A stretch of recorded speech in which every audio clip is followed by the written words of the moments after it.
नमस्कार दोस्तों, स्वागत है आप सभी का आपके प्यारे YouTube channel future nursing officer में। तो जी हाँ दोस्तों, आज हम बात करने वाले हैं कम्युनिटी हेल्थ नर्सिंग का बहुत ही इंपॉर्टेंट टॉपिक, जो कि आपके एग्जाम में काफ़ी पूछा जाता है और आगे भी पूछा जाएगा।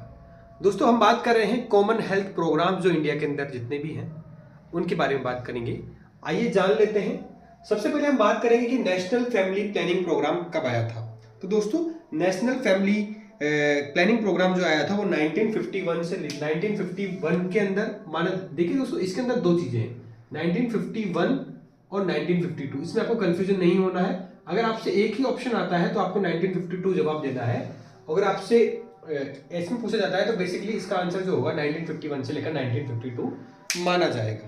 दोस्तों अब हम बात करते हैं नेक्स्ट कि जो नेशनल मलेरिया कंट्रोल प्रोग्राम है वो कब आया था। तो 1953 के अंदर। देखिए दोस्तों, सीरियल वाइज मैंने जमा रखा है इसको।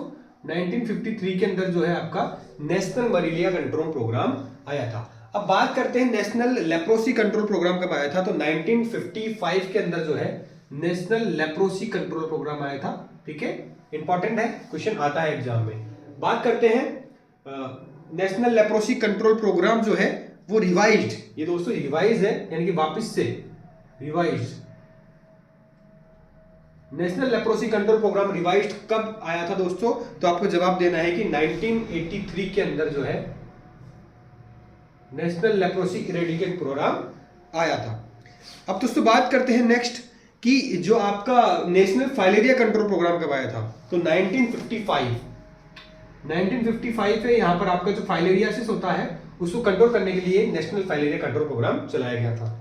अब बात करते हैं नेशनल मलेरिया एरिडिकेशन। मलेरिया को कंट्रोल करने के लिए 1950 के अंदर आया था, लेकिन मलेरिया को पूरी तरह से इरिगेट करने के लिए जो प्रोग्राम चलाया गया था वो था आपका 1958 के अंदर। कब? 1958 के अंदर नेशनल मलेरिया इरिडिकेशन प्रोग्राम चलाया गया था। ठीक है, अब दोस्तों बात करते हैं नेशनल टीबी कंट्रोल प्रोग्राम कब आया था। देखिए ट्यूबरक्लोसिस को कंट्रोल करने के लिए जो प्रोग्राम आया था वो कब आया था दोस्तों। वो आया था आपका 1962 के अंदर। कब आया था? 1962 के अंदर जो है टीबी को कंट्रोल प्रोग्राम चलाया गया था गवर्नमेंट ऑफ इंडिया के द्वारा।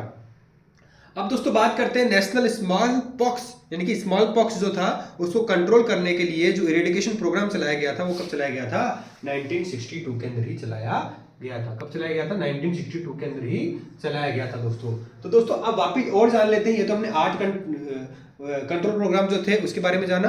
अब नेक्स्ट जो है हम जानेंगे 9th से लेकर कि कौन कौन से कंट्रोल प्रोग्राम जो आने वाले हैं। हाँ तो जी हाँ दोस्तों, तो नेक्स्ट बात करते हैं हम कि नेशनल कैंसर कंट्रोल प्रोग्राम कब आया था। तो 1975 से लेकर 1976 तक नेशनल कैंसर कंट्रोल प्रोग्राम आया था कैंसर को कंट्रोल करने के लिए। फिर बात करते हैं कि नेशनल फैमिली वेलफेयर प्रोग्राम कब आया था। तो 1977 के अंदर नेशनल फैमिली वेलफेयर प्रोग्राम चलाया गया था। अब बात करते हैं नेशनल कंट्रोल फॉर ब्लाइंडनेस। देखिए दोस्तों, विटामिन ए की कमी से नाइट ब्लाइंडनेस होता है, और बात करते हैं ब्लाइंडनेस कैटरेक्ट की वजह से भी हो सकता है। तो उसकी वजह से जो कंट्रोल प्रोग्राम ब्लाइंडनेस को कंट्रोल करने के लिए जो प्रोग्राम चलाया गया था वो 1976 के अंदर चलाया गया था। अब बात करते हैं कि नेशनल एड्स कंट्रोल प्रोग्राम। तो दोस्तों HIV एड्स जो होता है, सुरक्षित यौन संबंध से इन्फेक्टेड ब्लड अगर आप कर रहे हैं किसी पेशेंट में, उसको कंट्रोल करने के लिए सरकार के द्वारा एक प्रोग्राम चलाया गया था जिसको बोला जाता है नेशनल एड्स कंट्रोल प्रोग्राम, जो कि 1987 में चलाया गया था। फिर बात करते हैं नेशनल ब्लड सेफ्टी प्रोग्राम। जो ब्लड है उसको सेफ्टी से अगर किसी पेशेंट के अंदर चढ़ाना है, उसका जो प्रोग्राम चलाया गया था वो चलाया गया था 1989 के अंदर। फिर बात करते हैं national diabetes control programme. Diabetes को रोकने के लिए, बचाव करने के लिए लोगों को जो है ना, उसको प्रोग्राम चलाया गया था, वो चलाया गया था 1987 के अंदर। फिर बात करते हैं नेशनल हेल्थ पॉलिसी जो है NHCP फर्स्ट, वो आया थी आपकी 1982 के अंदर।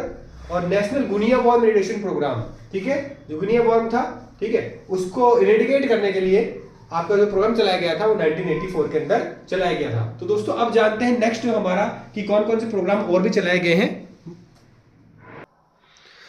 तो दोस्तों अब हम बात करते हैं कि जो नेशनल एड्स कंट्रोल प्रोग्राम जो है वो कब कब चलाए गए थे। दोस्तों नेशनल एड्स कंट्रोल प्रोग्राम जो है ये 4 भागों के अंदर चलाए गए थे। देखिए 4 भागों के अंदर चलाए गए थे। जो पहला था national AIDS control programme first जो चलाया गया था वो चलाया गया था आपका 1992 के अंदर। कब चलाया गया था? 1992 के अंदर चलाया गया था। ठीक है, 1992 के अंदर जो है NHCP फर्स्ट आया था। और बात करें आप NACP सेकंड, यानी नेशनल एड्स कंट्रोल प्रोग्राम की जो सेकंड फेज चलाई गई थी वो 1999 के अंदर आई थी। 1999 के अंदर आई थी। फिर उसके बाद में नेशनल एड्स कंट्रोल प्रोग्राम की फेज जो थर्ड आई थी वो आई थी 2007 से लेकर और 2012 तक। कब? 2007 से लेकर 2012 2012 तक। ठीक है दोस्तों, उसके बाद में जो आखिरी जो आई थी phase national health control programme की, वो आई थी आपकी 2012 से लेकर 2017 तक, 2012 से लेकर 2017 तक। अब दोस्तों बात करते हैं RNTCP जो था, जिसको बोलते हैं revised national TB control programme. ठीक है, revised national TB control programme, ये जो आया था, ये कब आया था, यानी कि टीबी को कंट्रोल करने के लिए रिवाइज जो प्रोग्राम चलाया गया था वो कब चलाया गया था दोस्तों। तो आपको इंपॉर्टेंट क्वेश्चन है, हमेशा ध्यान रखना है, हमेशा एग्जाम में आता है कि 1993 के अंदर, 1993 के अंदर जो है RNTCP जो है प्रोग्राम आया था। अब इंपॉर्टेंट क्वेश्चन जो है वो है कि भाई डॉट्स प्रोग्राम कब आया था। कब दोस्तों, डॉट्स प्रोग्राम कब आया था। डॉट्स प्रोग्राम की फुल फॉर्म क्या होती है, direct observed treatment short course. इसके अंदर दोस्तों क्या होता है, जो मरीज होता है उसको, पेशेंट को, जो नर्सिंग ऑफिसर होता है या फिर कोई मेडिकल ऑफिसर होता है या फिर कोई हेल्थ ऑफिसर होता है, वो जब भी दवा देना है मरीज को तो अपनी आंखों के सामने देना है। ठीक है, अपने मौजूदगी में देना है, तो इसलिए बोला जाता है इसको direct observe treatment short course. ये एक प्रकार का प्रोग्राम चलाया गया था टीबी को, केसेस को कम करने के लिए, क्योंकि आप सभी को पता है टीबी की दवाएं जो चलती है वो बेसिकली क्या करती है, 6 महीने तक आपको देनी होती है लगातार, तो ये आपको देना होता है। तो डॉट्स प्रोग्राम कब चलाया गया था दोस्तों, डॉट्स प्रोग्राम चलाया गया था 1993 से लेकर 1994 में, 1993 से लेकर 1994 में डॉट्स प्रोग्राम चलाया गया था। अब बात करते हैं CSSM क्या होता है। तो CSSM का मतलब होता है चाइल्ड सर्वाइवल और सेफ मदरहुड। किस प्रकार से बच्चा और माता दोनों ही सुरक्षित रहे। तो नेशनल जो प्रोग्राम चलाया गया था चाइल्ड सर्वाइवल सेफ मदरहुड, ये कब चलाया गया था, ये चलाया गया था 1992 के अंदर। अब सबसे इंपॉर्टेंट क्वेश्चन कि RCH की जो पहली फेज है और RCH की जो सेकंड फेज है, RCH मतलब कि reproductive and child health, reproductive and child health जो है फर्स्ट फेज जो चलाई गई थी वो चलाई गई थी 1997 के अंदर। ठीक है, 1997 के अंदर। और RCH सेकंड जो आया था वो आया था आपका 2005 के अंदर। ठीक है, तो RCH फर्स्ट 1997 के अंदर और RCH सेकंड जो आया था वो 2005 के अंदर चलाया गया था। ठीक है दोस्तों, तो जी हाँ दोस्तों, अब हम बात करेंगे नेक्स्ट जो वंदे मातरम प्रोग्राम आया था वो कब आया था दोस्तों। तो वंदे मातरम प्रोग्राम की बात की जाए तो वो आया था आपका 9 फरवरी 2004 को। कब आया था, 9 फरवरी 2004 को जो है आपका वंदे मातरम प्रोग्राम आया था। चलिए बात करते हैं कि जो मॉडिफाइड प्लान ऑफ ऑपरेशन, जो नेशनल मलेरिया एजुकेशन प्रोग्राम जो चल रहा था ना, उसके अंदर थोड़ा सा मॉडिफिकेशन किया था ताकि बेहतर तरीके से जो मलेरिया प्रोग्राम है, मलेरिया के जो मलेरिया को एरेडिकेट किया जाए। ठीक है, इसलिए जो डेट थी, मतलब जो सन था उसका, वो कब था, तो वो था आपका दोस्तों 1977 के अंदर। ठीक है, 1977 के अंदर जो modified national operation under plan आया था वो 1977 के आया था मलेरिया को एरेडिकेट करने के लिए। अब बात करेंगे दोस्तों कि next plasmodium falciparum contaminate programme. ठीक है, आप सभी को पता है प्लाज्मोडियम फैल्सिफेरम जो है वो मच्छर जो है उसको मारा जाता है, बेसिकली करता है वो आपका बहुत ज्यादा इन्फेक्शन कॉज करता है बॉडी के अंदर। ठीक है, कीट, ठीक है, वेक्टर बॉर्न डिसीज होती है। तो प्लाज्मोडियम फैल्सिफेरम जो कंटामिनेशन प्रोग्राम चलाया गया था वो कब चलाया गया था दोस्तों, वो चलाया गया था आपका 1977 के अंदर ही। ठीक है दोस्तों, 1977 के अंदर ही ये प्रोग्राम चलाया गया था। अब बात करते हैं कि आयोडीन डिफिशियंसी प्रोग्राम। देखिए, आप सभी को पता है जो आयोडीन की डिफिशियंसी होने की वजह से क्या होता है, गोइटर हो जाता है। ठीक है, घेंगा रोग हो जाता है। ठीक है, थायराइड के लेवल जो है वो डिस्टर्बेंस हो जाते हैं बॉडी के अंदर। तो आयोडीन की डिफिशियंसी को रोकने के लिए जो प्रोग्राम चलाया गया था वो कब चलाया गया था, वो चलाया गया था आपका 1986 के अंदर। कब चलाया गया था, 1986 के अंदर चलाया गया था। चलिए दोस्तों, अब बात करते हैं नेक्स्ट की जो national water supply and sanitation programme.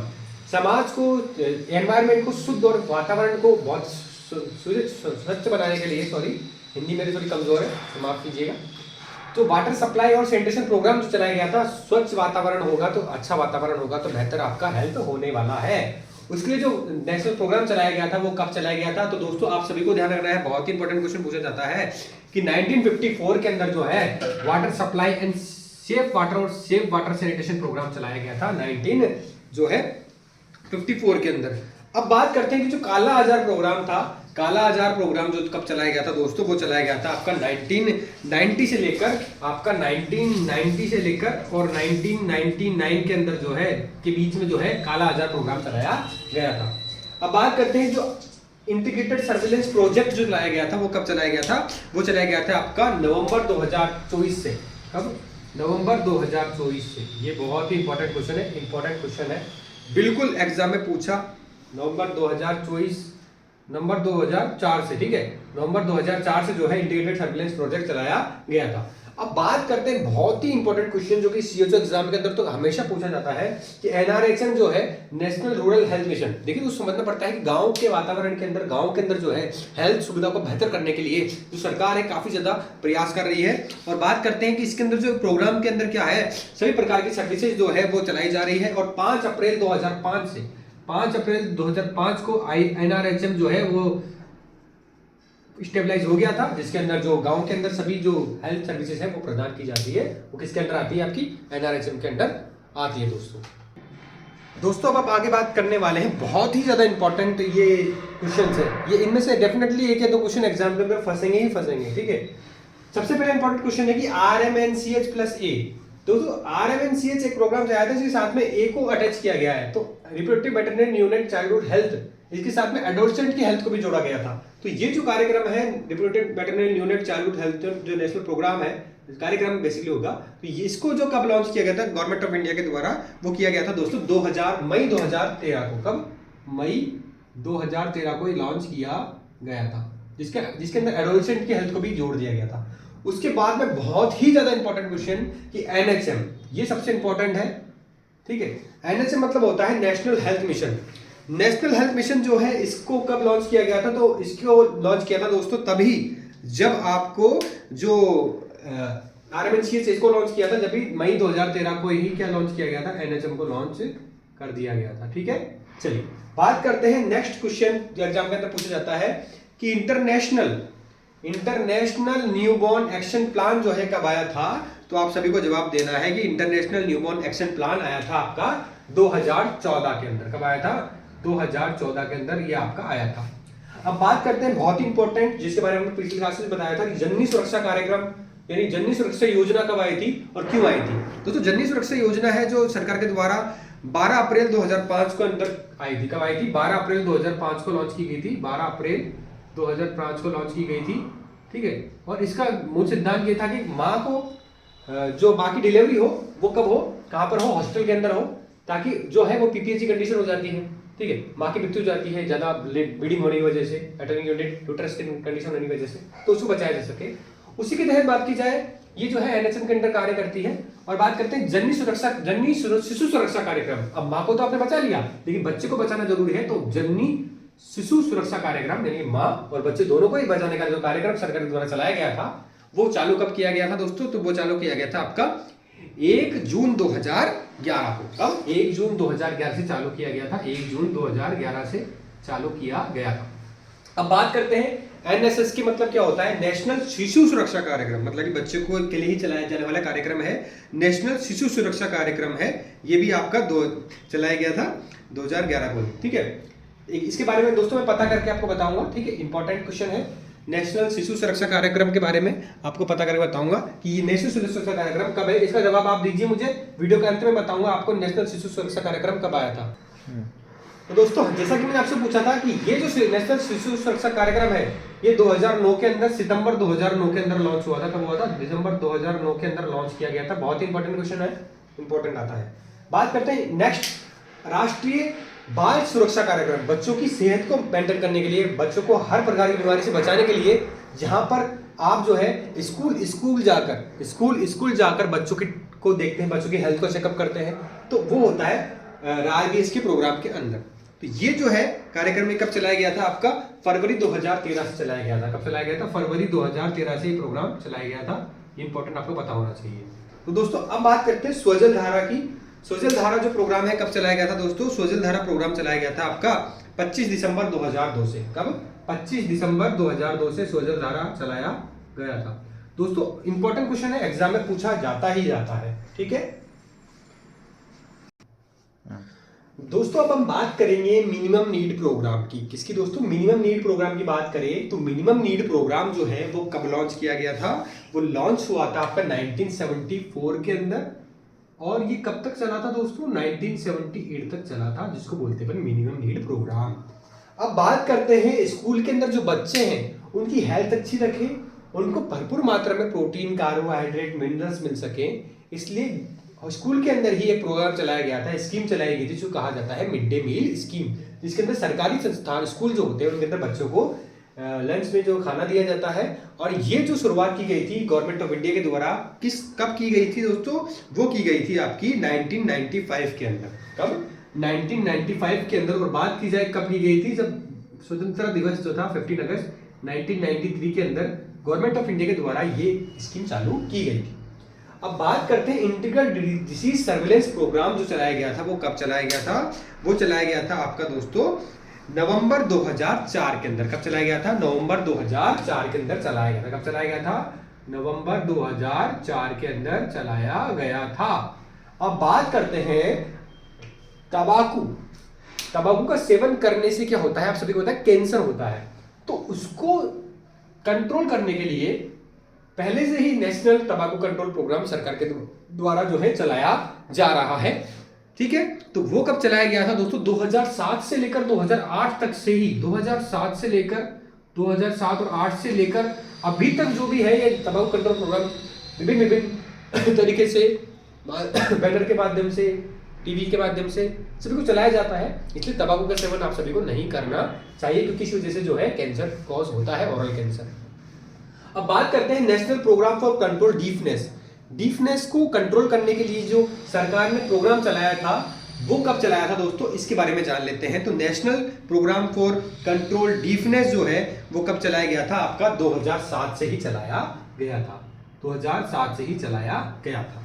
अब बात करते हैं कि आपकी जो कार्डियोवास्कुलर एक्सीडेंट होता है और डायबिटीज जो होता है, जो इनको रोकथाम या फिर प्रिवेंशन करने के लिए जो सरकार के द्वारा जो प्रोग्राम चलाया गया है, वो जो है उसकी डेट क्या है या फिर उसका सन कौन सा है, इंपॉर्टेंट बात करेंगे। तो वो जो प्रोग्राम है वो चलाया गया था दोस्तों 4 जनवरी 2008 को। कब? 4 जनवरी 2008 को जो है बेसिकली ये प्रोग्राम चलाया गया था। अब बात करते हैं आज के आखिरी प्रोग्राम की, जो कि आपके गांधी जयंती पे चलाया गया था, और प्रधानमंत्री नरेंद्र मोदी ने ये जो प्रोग्राम की शुरुआत की थी। और कब की थी? 2 अक्टूबर 2014 को। कब? 2 अक्टूबर 2014 को ये प्रोग्राम की शुरुआत की थी, जहां पर आपके जो एरिया है, जहां पर आप रहते हैं, वहां पर जो दोस्तों क्या है, एक गाड़ी जो होती है वो आती है और घर घर से जो है कचरा एकत्रित करके लेकर जाती है, जिससे कि समाज के अंदर एक अच्छा एग्जाम्पल दिया जा सके कि स्वच्छ रहेगा अगर भारत तभी तो बढ़ेगा भारत। तो दोस्तों ये हमने इंपॉर्टेंट बात की आपसे सभी प्रोग्राम की जो बात की, इसके अंदर हमने सभी प्रोग्राम को लगभग कवर करने का प्रयास किया है। अब आपको क्या करना है दोस्तों? इस वीडियो को बहुत ज्यादा शेयर करना है अपने दोस्तों के साथ में। अगर आपको प्रोग्राम्स करने में कोई दिक्कत होती है तो आप ये वीडियो जो है आपके लिए बहुत ही ज्यादा लाभकारी रहने वाली है, क्योंकि एक ही वीडियो के अंदर आपको सभी प्रोग्राम के बारे में पता लग जाएगा। वीडियो को लाइक जरूर कर दीजिएगा, चैनल को सब्सक्राइब जरूर कर दीजिएगा, और फ्यूचर नर्सिंग परिवार को हमेशा की तरह ही सपोर्ट जरूर करते रहिएगा। टेलीग्राम चैनल का लिंक डिस्क्रिप्शन दिया हुआ है, व्हाट्सएप ग्रुप का लिंक डिस्क्रिप्शन दिया हुआ है, साथ ही में इंस्टाग्राम चैनल का भी लिंक डिस्क्रिप्शन दिया हुआ है। वहां पर काफी ज्यादा विद्यार्थी जो है हमसे जुड़े हुए हैं, क्योंकि दोस्तों सभी प्रकार के जो भी वीडियोस है, सभी प्रकार के जो भी पीडीएफ्स होते हैं, इंपॉर्टेंट टॉपिक्स होते हैं, उसके बारे में जानकारी एक वीडियो के माध्यम से पूरी बताई नहीं जा सकती, क्योंकि नर्सिंग बहुत बड़ा सब्जेक्ट है। तो आप वहां पर जाकर हमको फॉलो कर सकते हैं, जिससे कि आप सभी प्रकार की वीडियोस को टाइम पर देख सकें। तो दोस्तों आज की बस इतना ही, कल फिर मिलेंगे नई वीडियो के साथ में। जब तक के लिए जय हिंद, जय भारत।